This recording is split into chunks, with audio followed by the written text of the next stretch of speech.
My daughter-in-law called to tell me my son was dead before the police even found his car. The next morning, I fired our family attorney and hired 3 private investigators. If you're watching this, subscribe and let me know where you're watching from. The official story was textbook perfect. Michael's car broke down on a frozen road in Utah, somewhere near a forest, buried in snow. Heavy snowfall, they said, the kind of weather that makes search and rescue teams shake their heads and mention spring thaws. They found the car the next day, abandoned with doors locked. No footprints thanks to the blizzard, no signs of struggle, nothing inside except Michael's wallet and phone, positioned like props in a carefully staged scene. The police spent exactly 1 week looking, 7 days of trudging through snow, calling his name into empty woods, and filing reports that concluded absolutely nothing. Meanwhile, Sabrina stayed home, delivering an Oscar-worthy performance as the devastated wife. I sat in their kitchen that first evening,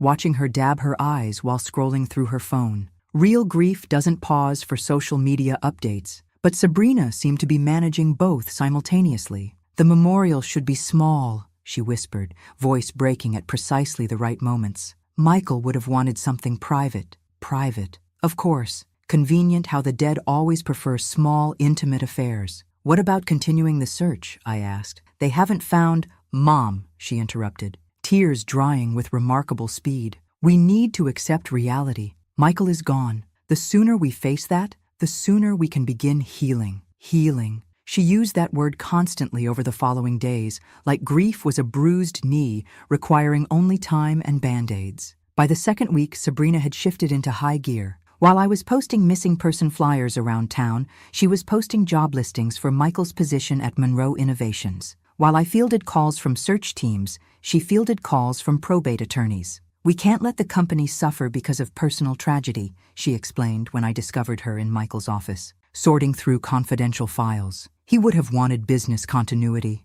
Amazing how clearly she understood a dead man's corporate philosophy. Her father, Richard, materialized on Tuesday, playing the supportive in-law role with all the subtlety of community theater. He brought casseroles and condolences, but I caught him photographing Michael's contracts when he thought nobody was watching. The memorial service was appropriately intimate. Sabrina wore designer black that cost more than most people's monthly salary. She sobbed beautifully into Richard's shoulder while I stood there in my practical navy dress, observing the performance. "He was so young," someone whispered behind me. "Such a terrible tragedy," another voice agreed. I wanted to laugh, or maybe scream. After the service, I helped clear away the lilies and sympathy casseroles. Sabrina and Richard huddled in the corner, discussing transition strategies and administrative requirements in voices they thought were private. A week later, Sabrina walked into the county courthouse with a briefcase full of paperwork and a family attorney I'd never seen before.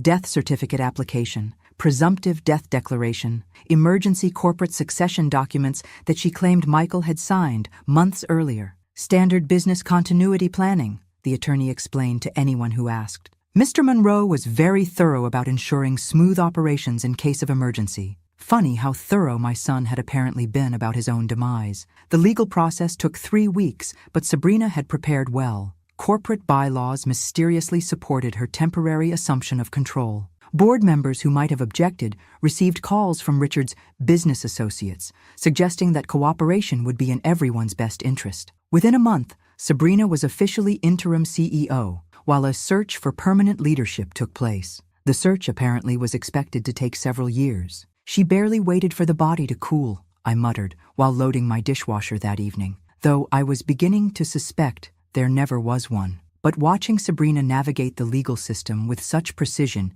made me realize something important. This wasn't opportunistic. This was orchestrated. And orchestrated meant planned. And planned meant I was dealing with something much more dangerous than simple greed. At 65 years old, I was apparently invisible to everyone in that room. They looked at me and saw a grieving mother who'd gratefully accept their help managing complicated matters. They were about to discover how spectacularly wrong they were. Sabrina's media interviews were masterworks of calculated emotion. Channel 7, Channel 12, even that morning show nobody admits to watching. She occupied Michael's favorite chair, dabbing her eyes while Richard stood behind her projecting paternal gravitas. "Michael was passionate about Monroe Innovations," she told the reporter, voice catching with practiced precision. I know he'd want me to preserve his vision. His vision. Apparently, Michael's vision involved his wife assuming control as co-CEO within 72 hours of his presumptive death certificate. I watched from my kitchen, coffee growing cold, as my daughter-in-law explained how she'd be temporarily stepping into Michael's role while they searched for permanent solutions. Richard nodded sagely, already positioned as the family consultant who'd guide her through these treacherous waters. The treacherous waters of monetizing my son's disappearance, apparently. 3 days after we buried an empty coffin, I drove to Monroe Innovations to collect Michael's personal items. What I discovered was Sabrina and Richard in Michael's conference room, surrounded by enough documentation to clear-cut a small forest. "Elizabeth!" Sabrina jumped up, hastily organizing papers into neat stacks. "I wasn't expecting you today." "I wanted Michael's things," I said, scanning the documents. "Corporate restructuring forms, insurance claims, emergency succession protocols. Unless you need his coffee mug for business purposes." Richard cleared his throat diplomatically. "We're ensuring legal compliance. Very tedious administrative stuff." Tedious. Apparently hostile takeovers had been reclassified as paperwork management. The next day, I attempted reasoning with Detective Morrison. He demonstrated the sympathy without usefulness combination that seemed to be his professional specialty. "Mrs. Monroe, I understand your concerns, but there's no evidence of criminal activity. Sometimes people simply vanish, especially in severe weather conditions. And sometimes wives benefit remarkably well from convenient vanishings," I replied. He gave me that look, the universal police expression for hysterical, grieving mother. "I know this is difficult, but you need to trust us to handle the investigation. If circumstances change, we'll contact you immediately." If circumstances change. As if missing sons regularly send postcards from beyond. I departed the police station and drove directly to Monroe Innovations. The parking lot bustled with activity, business humming along as though nothing catastrophic had occurred. Through the lobby windows, I observed Sabrina in Michael's office, occupying his chair like she'd been born to it. Jessica, the receptionist, looked confused when she spotted me. "Mrs. Monroe, I'm so sorry for your loss. Are you here to see Mrs. Monroe?" "Mrs. Monroe?" Apparently there were two of us now. "Just collecting some items," I lied smoothly. I rode the elevator to the 3rd floor and walked corridors where my son had spent 5 years building something meaningful. The walls displayed photos from company events, team retreats, client celebrations. Michael appeared in most of them, smiling and confident and undeniably alive. The irony was suffocating. Here I stood, surrounded by evidence of my supposedly deceased son, while his widow sat upstairs spending his life insurance payout on new office furniture. Angela, Michael's assistant, found me in the break room staring at a motivational poster about persistence. "Mrs. Monroe, I thought that was you." She embraced me with vanilla perfume and genuine sadness. "I still can't believe he's gone." "Neither can I said, meaning it more literally than she realized. "Is there anything I can do? I saved his personal belongings in a box." "Actually, there might be something." I lowered my voice conspiratorially. "Have you noticed anything unusual since the accident?" Angela glanced around nervously. "Unusual how?" "Documents being relocated, files being accessed, that sort of thing." She hesitated, then nodded slowly. "Tyler mentioned something about Mr. Michael's computer files being reorganized. Said it was strange because Sabrina ordered it done immediately after the memorial." Tyler. The intern who spilled coffee on everything, but somehow noticed important details. "What kind of files?" "Financial records mostly. Contracts, client databases, everything you'd need if you were—" She stopped, looking uncomfortable. "If you were assuming someone's position," I finished. Angela nodded grimly. I patted her arm reassuringly. "Thank you, dear. And Angela, keep listening. For Michael." Walking back to my car, I passed Sabrina's new Mercedes, occupying the executive parking space. Michael's space, the spot he'd earned through 16-hour days and treating every client like family. I stood there momentarily, keys in hand, staring at that gleaming black vehicle where my son's modest Honda used to sit. My son vanished in a scene from a thriller novel, I told my car keys, and the villains were already rehearsing their victory speech. But every compelling story needs an unexpected twist, and I was just beginning to write mine. The predator had circled long enough. Time to discover what these scavengers were really made of. Playing the role of accepting mother-in-law proved surprisingly effortless. Grief apparently renders people harmless, in others' estimation. I began visiting Sabrina's house with homemade cookies and carefully orchestrated conversations. "I've been reflecting," I said, over tea and deception, about how proud Michael would be, seeing you take leadership like this. Sabrina produced that practiced smile she'd perfected for the cameras. I simply want to honor his legacy. Honor. Nothing honors a man's legacy quite like systematically erasing him from his own company. I spent 2 weeks mastering the grateful mother-in-law role,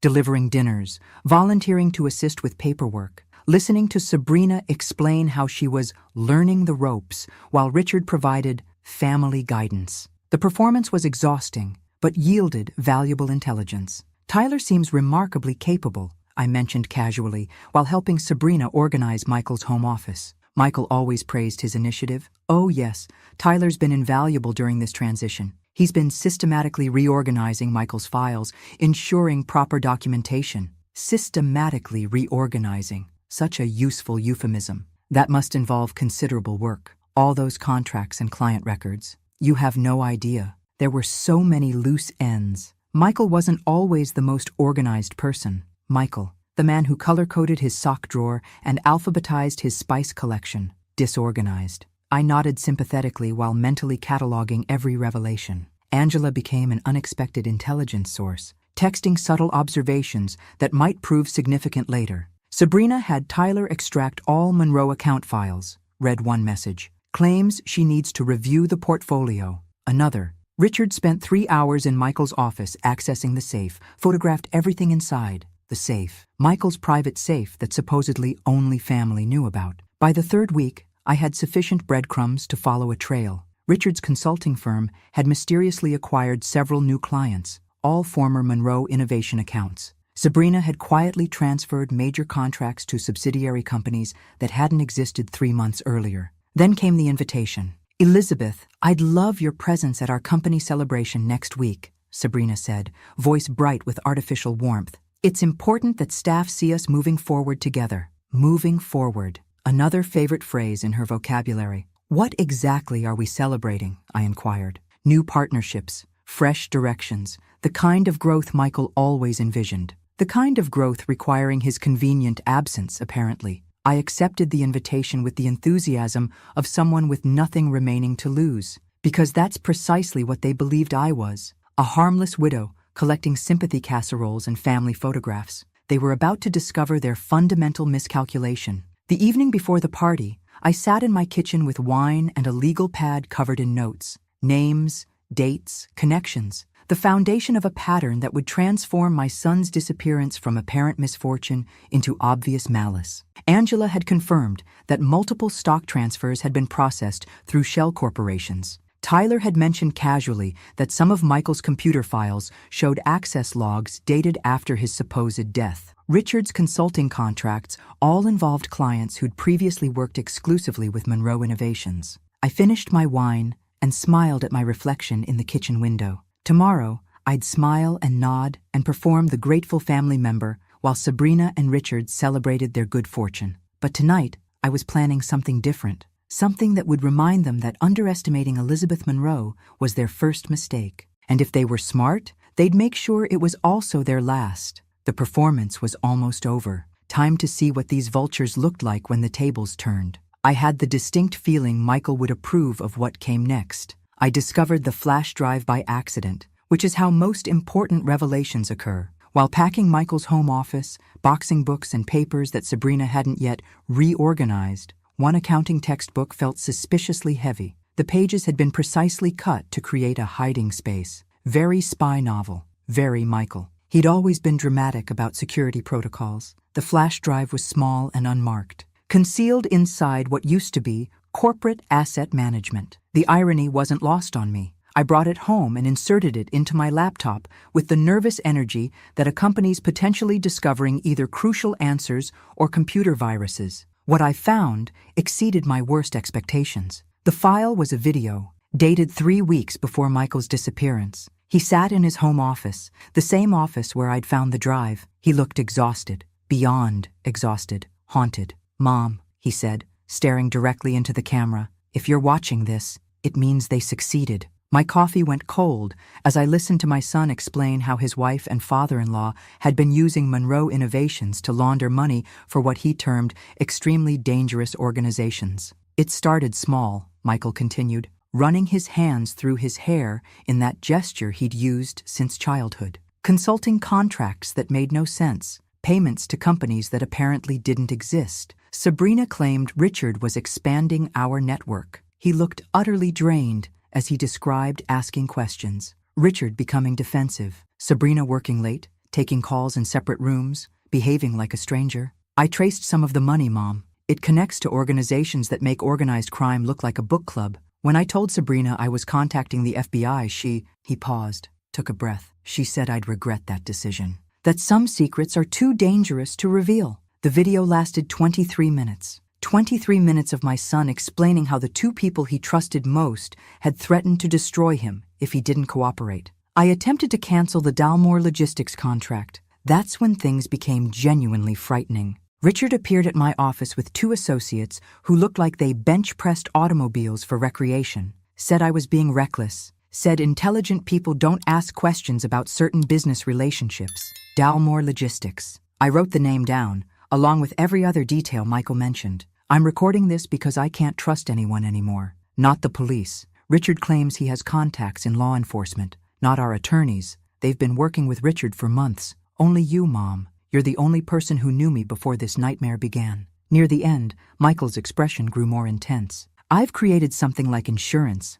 a backdoor into our systems that only I know about. If something happens to me, those access codes are hidden in my copy of Advanced Financial Planning, the one with the torn cover. The system will stay dormant unless activated with those codes. He paused, looking directly at the camera. I also gave Earl Hutchins a sealed envelope to hold. He doesn't know what's in it, but he knows to give it to you if I disappear. Inside are account numbers, contact information for two of Richard's associates who might be willing to talk, and the location of financial records I've been copying. This explained how Earl had known about Dalmore Logistics. Michael had been preparing for this. If they kill me, make them pay, all of them. And Mom, don't trust anyone, not until you're absolutely certain whose side they're on. I sat in my kitchen for over an hour after the video ended, staring at my laptop screen and processing what I'd learned. My daughter-in-law wasn't merely a gold-digging opportunist. She was part of something significantly larger and infinitely more dangerous.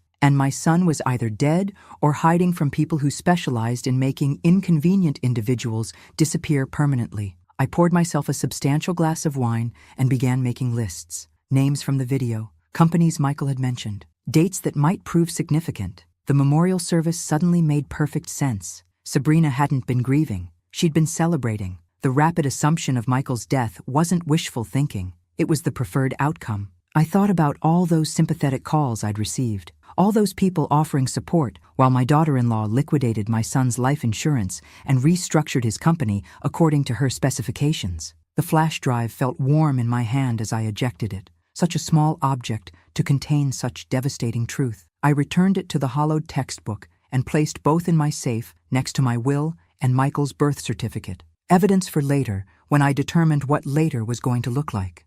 For now, I had names to research and lies to uncover. The performance of grateful mother-in-law would continue, but now it served a purpose beyond simple reconnaissance. Michael had asked me to make them pay. I intended to honor that request with compound interest. The advantage of being an invisible 65-year-old woman is that people assume you don't comprehend complicated concepts like corporate fraud and money laundering. They're usually correct, but I'd spent 40 years married to a man who built his business from nothing. I understood enough to follow the breadcrumbs Michael had left behind. Dalmore Logistics proved fascinating upon investigation. Officially, they were a Nevada-based shipping and receiving company. In reality, they operated as a financial washing machine with an extremely selective client roster. I spent 3 days at the public library using their computers to research the companies Michael had mentioned. Amazing what you can discover when you know what to seek and have unlimited time. Cross-referencing contracts with incorporation dates told a compelling story. Most of Monroe Innovation's new partners had been created within weeks of each other, all sharing the same registered agent, all using business addresses that proved to be mailbox stores. The security guard Michael mentioned in his video was surprisingly easy to locate. Earl Hutchins, 43 years old, terminated from Monroe Innovations 2 days after Michael's disappearance for violations of company policy. No explanation, no severance, simply gone. I found his address through the most sophisticated investigative technique known to humanity, the telephone directory. Earl lived in a duplex on the east side of town, the kind of neighborhood where residents minded their own business and asked minimal questions, perfect for someone who might have secrets to protect. I knocked on his door at 2 in the afternoon, wearing my most harmless elderly lady ensemble and carrying a plate of cookies. Earl answered looking exactly like a man who'd been fired for knowing too much. "Mr. Hutchins? I'm Elizabeth Monroe. I believe you knew my son Michael." His face cycled through several interesting expressions before settling on carefully neutral. "I'm sorry for your loss, ma'am. Michael was a good guy." Was. "Yes, everyone uses past tense." I extended the cookies. "I was hoping you might share some stories about his final weeks at work, before the accident." Earl hesitated, glancing over my shoulder as though expecting unwelcome company. "I don't know what I could tell you that you don't already know. You'd be surprised how little people tell the grieving mother." I produced my most innocent smile. "Sometimes the people who worked closest with him have the most meaningful memories." He admitted me reluctantly, but kept checking the windows like he anticipated unwelcome visitors. "Michael seemed stressed those last few weeks," he admitted, pouring coffee that could have removed paint. "Staying late, making numerous calls, asking questions about security protocols." "What sort of questions?" Earl's expression grew more guarded. "About who had access to what. About whether our systems could be compromised externally. About whether someone could monitor his communications." "Did you tell him they could?" I told him what I knew, which wasn't extensive, but it was enough to make him nervous. I sipped the terrible coffee and watched Earl's face as I casually mentioned Dalmore Logistics. He went pale. "Where did you hear that name?" "Michael mentioned it once. Said something about canceling a contract with them." Earl set down his coffee cup with hands that weren't entirely steady. "Mrs. Monroe, you seem like a nice lady. Take my advice and forget about Dalmore. Forget about whatever Michael might have told you. Some things are better left buried." Interesting choice of words. He stood abruptly. "I think you should leave." "Did they pay you to forget, Earl? Or just threaten you?" His silence provided sufficient answer. I left the cookies and my business card on his coffee table. "If you reconsider talking, you know how to reach me." Walking back to my car, I noticed a black sedan parked across the street that hadn't been there upon my arrival. The driver was reading a newspaper in that particular way people read newspapers when they're not actually reading. I drove home slowly, monitoring my mirrors. The sedan followed for 6 blocks before turning away, but the message was unmistakable. Someone was tracking who asked questions about Michael Monroe. That evening, I sat in my kitchen with wine and a new understanding of Earl's terrified reaction to Dalmore Logistics. A man doesn't look that frightened over a simple shipping company. Whatever Michael had stumbled upon was significant enough to make grown men vanish and scary enough to make security guards afraid of their own shadows. I pulled out Michael's torn copy of Advanced Financial Planning and found what he'd hidden there. A piece of paper with a series of numbers and letters, access codes. Looking at those codes, I realized Michael had given me more than evidence of their crimes. He'd given me a way to watch them commit new ones. "I didn't have proof yet," I said to my wine glass. But Earl's silence spoke louder than any confession. The web was larger than I'd imagined, which meant dismantling it would require more than cookies and casual questions. Time to get serious about bringing my son home. Angela called me at 7 in the morning, which meant either someone was dead or something was very wrong. In my experience, those weren't mutually exclusive possibilities. "Mrs. Monroe, you need to hear this," she whispered into the phone. "Someone accessed Mr. Michael's computer files last night." I sat up in bed, instantly alert. "What kind of files?" "Everything. Financial records, client databases, even his personal folders. But here's the strange part. They used a maintenance backdoor that IT says was installed months before Mr. Michael disappeared. A backdoor that should have been discovered and closed by now. Who else knew about this backdoor? That's just it. It says it was hidden so well they only found it because someone was actively using it, like whoever created it designed it to be nearly invisible, unless you knew exactly where to look." I was dressing before she finished talking. "Angela, I need you to check something for me. Can you determine what IP address accessed those files?" "Already did.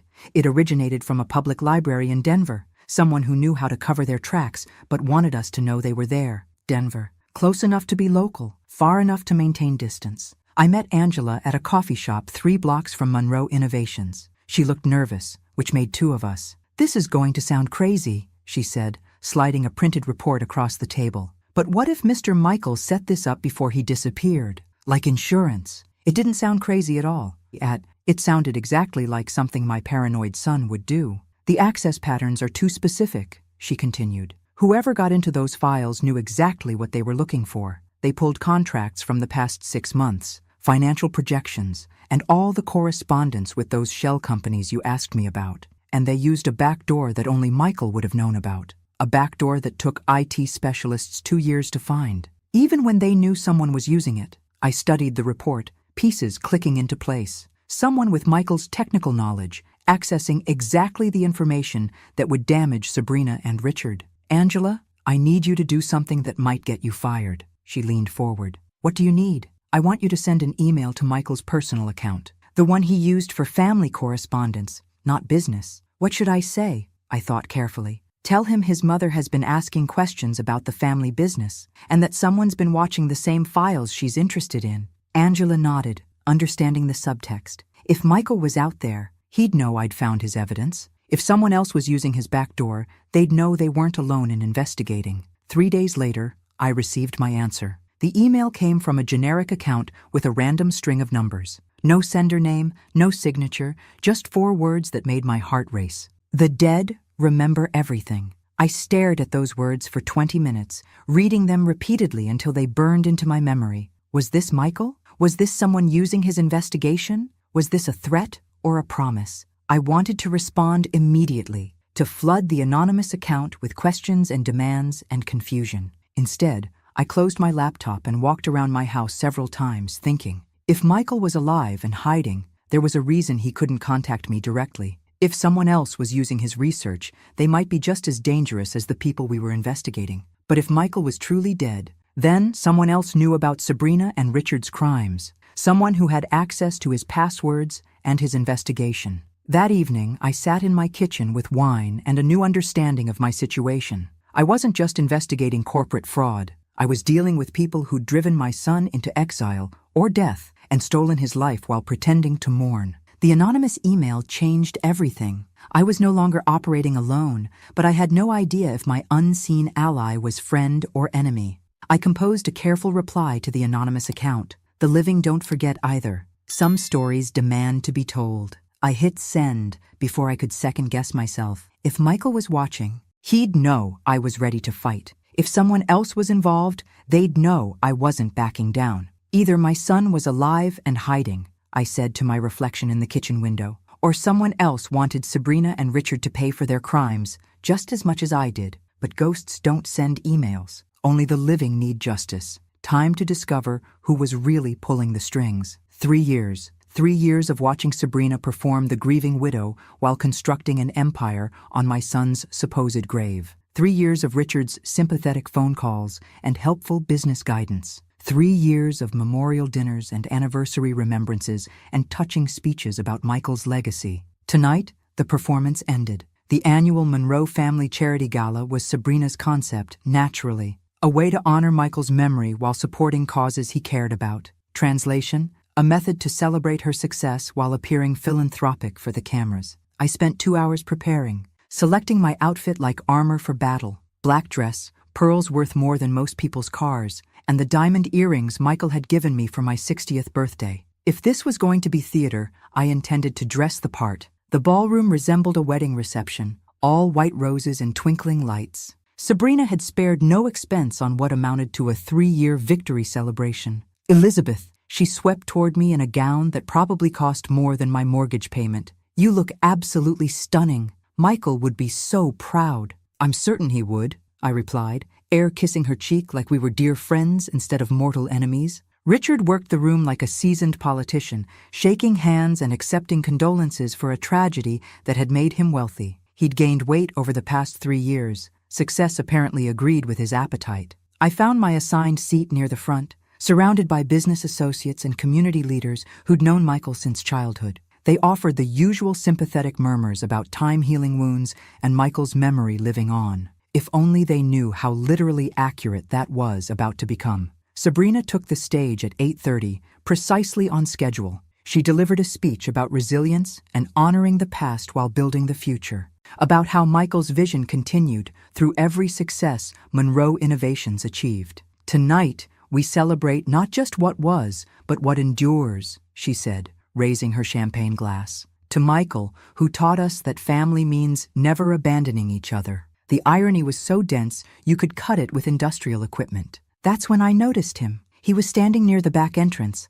partially hidden by the serving staff entrance. At first, I thought my eyes were playing tricks on me. Grief does that sometimes. But as the crowd shifted, I saw him more clearly. Michael, thinner, older, with a beard that changed his whole face and a scar on his left cheek that hadn't been there before. He was wearing a server's uniform, blending in with the catering staff. Our eyes met across the crowded ballroom, and he shook his head slightly. Not yet. He moved through the crowd like he belonged there, invisible to everyone except me. I watched him position devices near the stage, recording equipment. I realized he was documenting everything. When Sabrina finished her speech and raised her champagne glass, I saw him touch his ear. He was wearing some kind of communication device. Then I understood. This wasn't impulse. This was coordination. "Sorry to interrupt," he said, stepping forward just as Sabrina proposed her toast. "But I think there's been a mistake." The timing was perfect. Every phone in the room was already recording Sabrina's speech.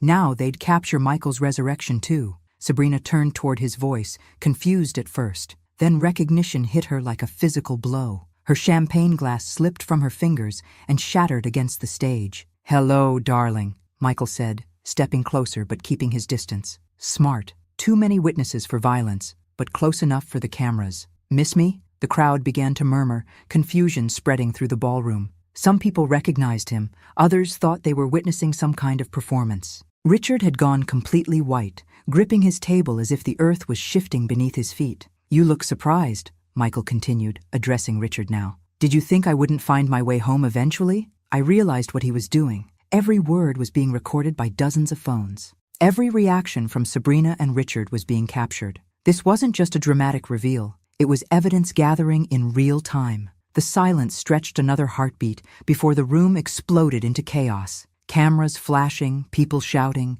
security guards looking confused about whether they should arrest a dead man or the people who'd stolen his life. I remained in my chair, watching the beautiful destruction with the satisfaction of someone who'd waited 3 years for this moment. But as I looked at my son, alive, scarred, harder than the man who'd disappeared, I realized I had no idea what he'd become during those missing years. The Michael I'd known was gentle, diplomatic, someone who resolved conflicts with conversation rather than confrontation. This man looked like he'd learned different methods of problem solving. My son was home, but I wasn't entirely certain I knew who he was anymore. And judging by the look in his eyes, that might be exactly what Sabrina and Richard deserved. Michael found me in the hotel bar 2 hours after the gala transformed into chaos. The ballroom had emptied like someone had announced a fire, leaving behind abandoned champagne and numerous uncomfortable questions. "Hello, Mom." I looked up from my wine to see my son standing there like he'd returned from a business trip instead of the dead.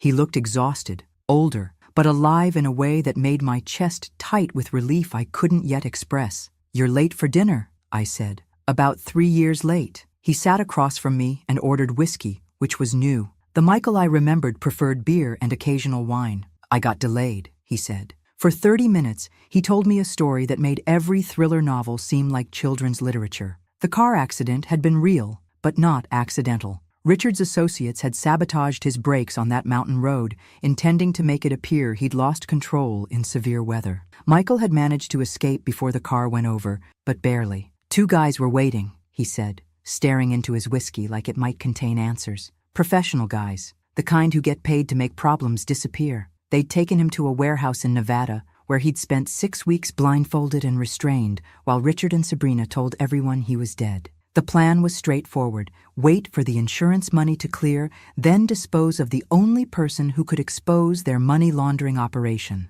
But they needed my passwords, Michael continued, my access codes, client information, all the details that would make the transition appear legitimate. So they kept me alive long enough to be useful. He'd cooperated partially, providing bits of information while secretly planning escape. When they relocated him to a second facility, a cabin in Colorado, where he had more freedom but constant surveillance, he'd finally found his opportunity after 3 months. "I killed one of the guards," he said quietly, "with a kitchen knife. I'd never killed anyone before." The casual way he said it revealed more about the past 3 years than any detailed explanation could have. After that, it was over 2 years of staying invisible. False identity, cash jobs, sleeping in different places every few nights. I spent the first year just surviving, learning how to disappear completely. The second year, I started planning my return. But you accessed your computer files. He smiled for the first time since sitting down. You got Angela to send that email. Clever. I'd been watching the company's systems for months, but I couldn't risk direct contact until I was certain you were investigating too. The anonymous emails? Insurance. I needed to know if you'd found my evidence before I revealed myself. If you'd stopped looking, I would have handled things differently. By differently, I suspected he meant more violently. I've been watching Sabrina and Richard for 2 years, he said, learning their routines, their contacts, their weaknesses, but I needed them to feel completely secure before I made my move. And tonight was their victory celebration, the perfect moment to remind them that dead men tell no tales, but living ones can destroy everything they've built. He reached across the table and squeezed my hand. Thank you, Mom, for believing I was alive when everyone else accepted I was dead, for not giving up. I squeezed back, feeling the calluses on his hands that hadn't been there before. Your room was never going anywhere, and neither was I. But looking at him now, I realized how much had changed. This wasn't the same person who'd disappeared 3 years ago. This man had harder edges, colder calculations behind his eyes. What happens now? I asked. Now we finish what they started. But Mom, he looked directly at me. I need your help. I've been gathering evidence for 2 years, but it's scattered, hidden in different places. I need someone they trust to help me get close enough to collect everything we need for the FBI. They don't trust me. They think you're harmless. That's different, but it's enough. His expression grew more serious. This is going to be dangerous. Once they realize I'm alive, they'll try to eliminate both of us. Are you prepared for that? I thought about 3 years of grief, rage, and careful planning, about watching Sabrina profit from my son's supposed death while I played the grateful mother-in-law. I've been preparing for 3 years, I said. Michael smiled, and for a moment I saw the son I remembered beneath the scarred stranger. Then let's remind them why they should have made sure I stayed dead. Outside the hotel, news vans were already gathering. By morning, Michael Monroe's resurrection would dominate headlines across 3 states. But tonight, in a quiet hotel bar, a mother and son were planning to finish a war that had started 3 years ago.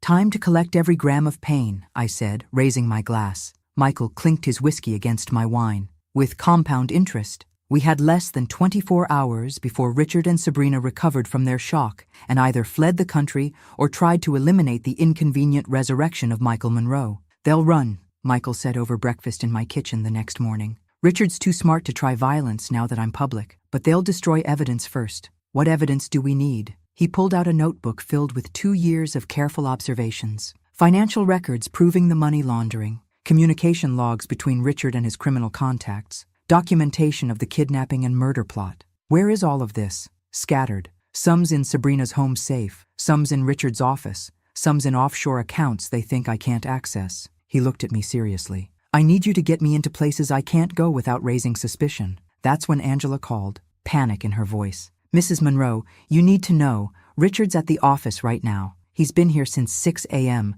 shredding documents and wiping computer drives. And Sabrina? She paused. Sabrina's been calling airline companies. On my way, I said, grabbing my keys. Mom, wait. Michael caught my arm. I've already contacted the FBI. Agent Sarah Chen is coordinating with local police. They're positioned around Richard's building, but they need probable cause to enter. What kind of probable cause? The kind that happens when someone threatens a federal witness. He handed me a small recording device. I need you to get Richard to admit something. Anything about the kidnapping or money laundering. The moment he threatens you or confesses to a crime, the FBI moves in. And if he doesn't cooperate? Michael's expression grew harder. Then you leave immediately and call 911. I won't lose you too. How will they know when to come in? I'll be watching from the van across the street. The device transmits live audio to the FBI. The moment you're in danger, they move. An hour later, I was sitting in Richard's office, playing the confused mother-in-law while he tried to appear normal, despite having spent the morning destroying evidence. Elizabeth, I'm so sorry about last night, Richard said, sweat beading on his forehead, despite the air conditioning. That must have been such a shock. Shock doesn't begin to cover it, I replied truthfully. I'm still not entirely convinced I didn't hallucinate the whole thing. I can understand that. Grief can play terrible tricks on the mind. I watched him fidget with papers, checking his phone every few minutes. Through the window, I could see the van Michael had mentioned, along with what I now realized were unmarked police cars positioned strategically around the building. "Richard, I need to ask you something, and I want you to be honest with me." He went very still. "Of course. Did you and Sabrina know Michael was alive?" "What? No. How could we possibly?" "Because if you did, and you let me grieve for 3 years while you knew he was alive somewhere," I let my voice break slightly. "I don't know how I could forgive that." Richard's phone buzzed. He glanced at it.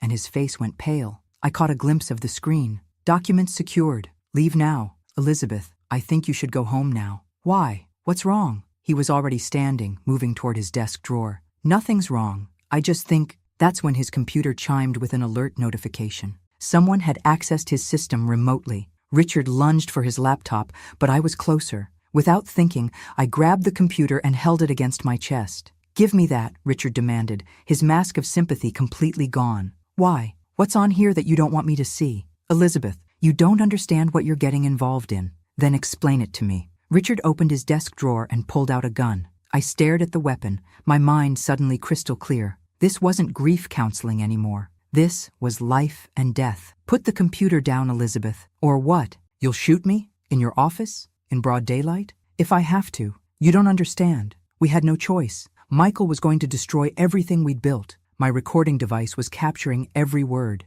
"So, you had him kidnapped?" "We had him removed from the equation. He would have ruined us all. And you've been stealing from his company ever since. We've been protecting what should have been ours from the beginning." My phone rang. Michael's voice came through the speaker, calm and clear. "That's enough confession for one day, Richard. FBI, you're clear to enter." Richard spun toward the phone, gun still pointed at me. "Michael?" His voice cracked. "Where are you?" "Close enough to watch you threaten my mother. Close enough to record everything you just said." The office door burst open. 2 FBI agents entered with weapons drawn, followed by Michael and what appeared to be half the federal law enforcement apparatus. Richard dropped his gun like it was on fire. "Richard Dalton," Agent Chen announced. "You're under arrest for conspiracy, money laundering, kidnapping, and attempted murder." As they handcuffed him, Richard looked at me with something like respect. "You never were harmless, were you, Elizabeth?" "Not even a little bit," I replied. Michael crossed the room and pulled me into a hug that felt like coming home after 3 years of being lost.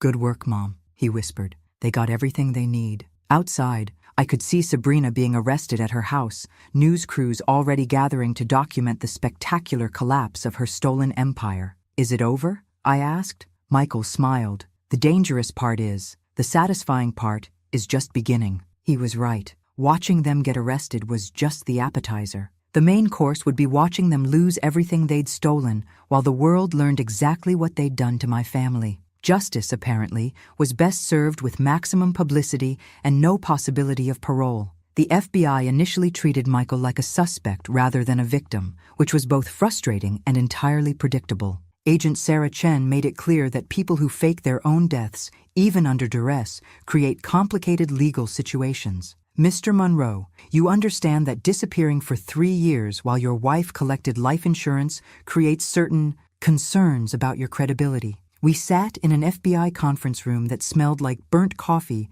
and institutional disinfectant. Michael faced a panel of agents who looked like they'd rather be anywhere else. "Agent Chen," I interrupted, "my son was kidnapped and held against his will. He escaped and spent 2 years gathering evidence against his kidnappers. How exactly does that make him a criminal?" "Mrs. Monroe, we appreciate your concern, but we need to verify Mr. Monroe's story independently. The evidence he's provided is extensive, but we need to confirm it wasn't fabricated." For 3 weeks, Michael submitted to polygraph tests, psychiatric evaluations, and detailed interrogations about every aspect of his captivity and evidence gathering. The FBI verified his story through forensic analysis of the locations he'd described, interviews with witnesses, and technical examination of the financial records he'd collected. "The evidence you've provided is extensive," Agent Chen finally admitted. "Financial records, recorded conversations, documentation of illegal transactions. But we had to be absolutely certain of its authenticity before proceeding.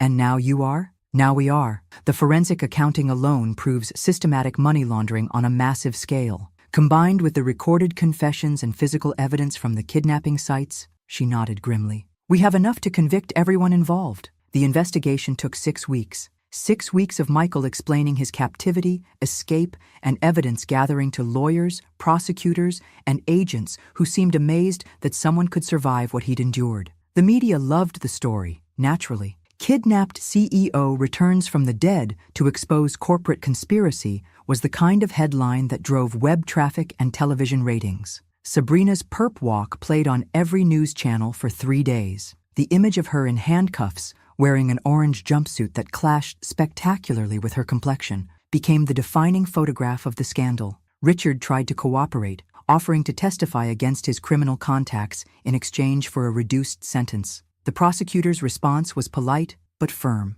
They had enough evidence to convict everyone involved without deals. The trial began 6 months later and lasted 8 weeks. I attended every day, sitting in the same seat in the 3rd row, watching Sabrina and Richard face the consequences of thinking they were smarter than everyone else. The prosecution built their case methodically, phone records showing coordination between Sabrina and Richard before Michael's disappearance, financial documents proving systematic theft from Monroe Innovations, security footage of Richard meeting with known criminals. But the moment that destroyed their defense was when prosecutors played Richard's recorded voice discussing permanent solutions to temporary problems while Michael sat at the witness table, very much alive and ready to testify.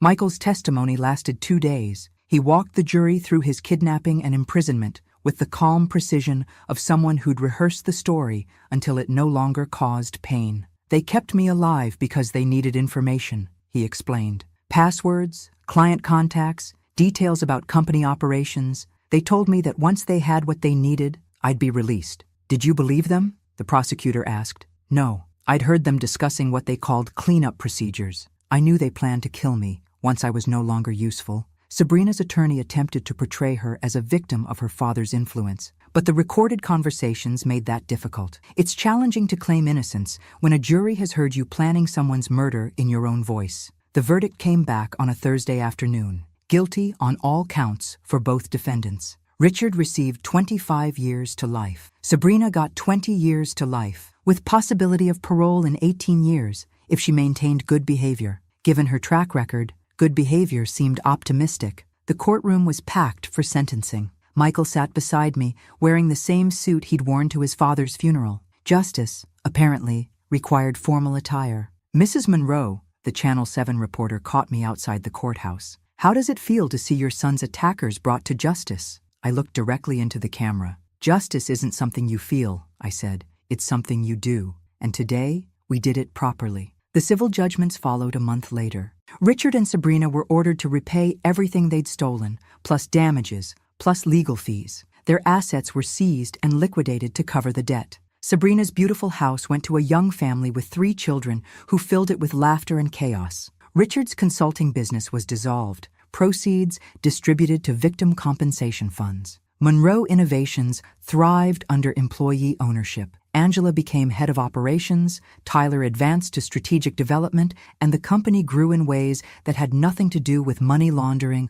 or criminal partnerships. But the most satisfying moment came 3 months after sentencing, when I received a letter from Sabrina's prison. She was seeking forgiveness, claiming she'd found religion and wanted to make amends. I read it twice, then filed it in my kitchen trash can. Some actions are beyond forgiveness. Some betrayals are too complete to repair, and some people deserve exactly what they receive. The best part, I told Michael over dinner that evening, is that they'll have 20 years to think about what they lost. Everything, he said. Everything they stole. Everything they thought they'd gained. Everything they thought they deserved. Michael raised his glass. To justice served with interest, and to the realization that Elizabeth Monroe is not someone you want as an enemy. Outside my kitchen window, I could see children playing in the yard where Sabrina used to plan her next acquisition, safe and protected and unaware that monsters sometimes wear familiar faces. But they were growing up in a world where people like Michael and me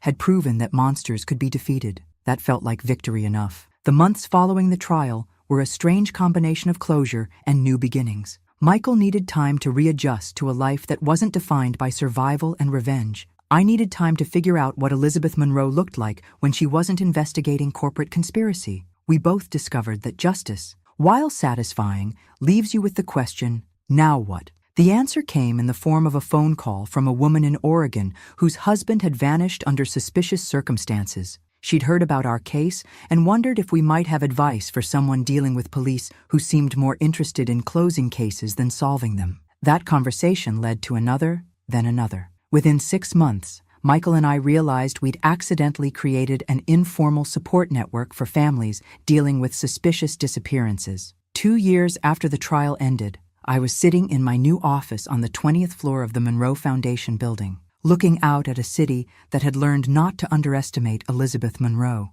At 70 years old, I'd discovered that survival doesn't just make you stronger, it makes you useful. Michael had been correct about preferring the nonprofit sector. The Monroe Foundation for Missing Persons had grown from a one-person operation to a nationally recognized organization that had helped locate over 200 missing persons and provided support to thousands of families dealing with kidnapping and forced disappearance. The irony wasn't lost on anyone that the woman who'd lost her son had become the person other families called when they needed someone found. Angela ran the foundation's daily operations with the efficiency of someone who understood that other people's emergencies were our routine. Tyler had surprised everyone by becoming a gifted public speaker, traveling to law enforcement conferences and teaching officers how to recognize signs of corporate-connected kidnapping. "Mrs. Monroe," Angela knocked on my office door, "the documentary crew is here for your final interview." The PBS special about the Monroe case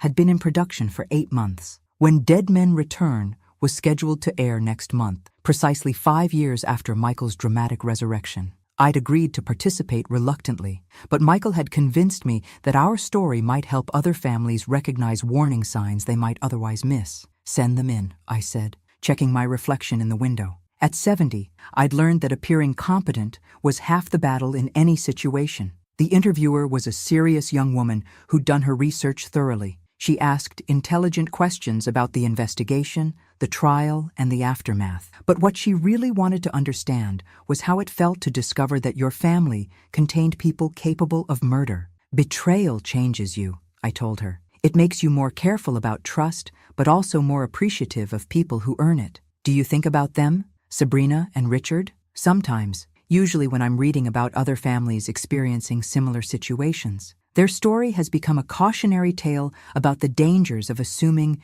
you know the people closest to you." "Any regrets?" I considered that question carefully. "I regret that my son suffered for 3 years. I regret that people we trusted turned out to be criminals. But I don't regret fighting back. Sometimes the only choice you have is between being a victim and being a survivor." After the interview, I walked down to Michael's office on the 15th floor. He was reviewing case files, looking older but more settled than the corporate executive who'd disappeared 5 years earlier. "How did it go?" he asked. "They'll portray us as appropriately heroic and righteously vindicated. The usual narrative." He laughed. "Could be worse. They could make us look incompetent. Impossible. We won." Michael had remarried the previous year. Sarah was a fellow survivor advocate who understood that some conversations happened in darkness and some victories came with permanent scars. They were discussing children, which would make me a grandmother and complete the circle of renewal that had begun with his return from the dead. "Dinner Sunday?" he asked. "Sarah's making that roast you like. Wouldn't miss it."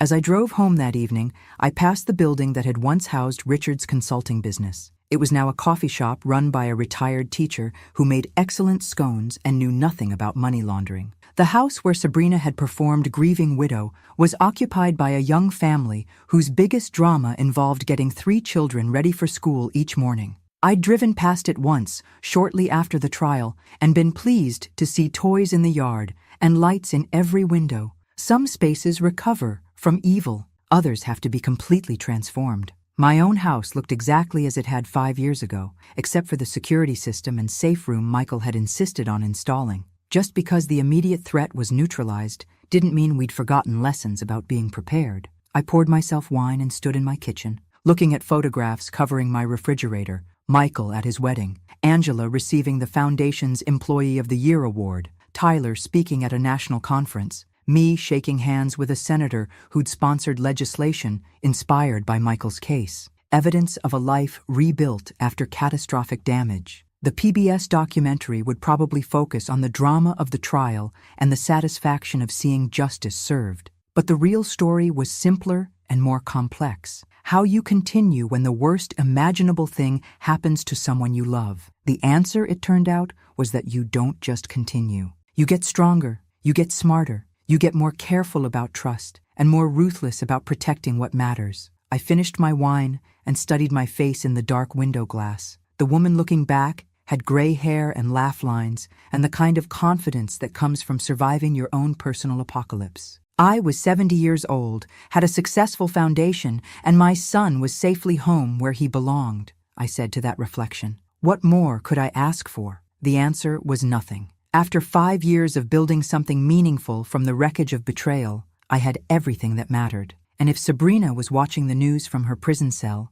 she'd see that the family she'd tried to destroy had not only survived but flourished. Sometimes the best revenge is living well, but sometimes the best revenge is living well while your enemies serve 20 to life in federal prison. I preferred the latter option. What I learned, I murmured to the empty kitchen, rehearsing for future interviews. That revenge is like a fine wine. It's worth waiting for the perfect vintage. The Foundation's latest newsletter sat on my counter, featuring a story about a family reunion made possible by our missing persons database. 12 people safely home because we'd learned how to fight back against the kind of evil that had tried to erase my son. That felt like victory. That felt like justice. That felt like enough. Michael was right about some chapters needing to stay closed, but others were just beginning, and the best ones were written by people who refused to let villains have the last word. I raised my empty wine glass toward the window and toasted the life we'd rebuilt from scratch. Here's to new beginnings, I said, and to old enemies who learned what happens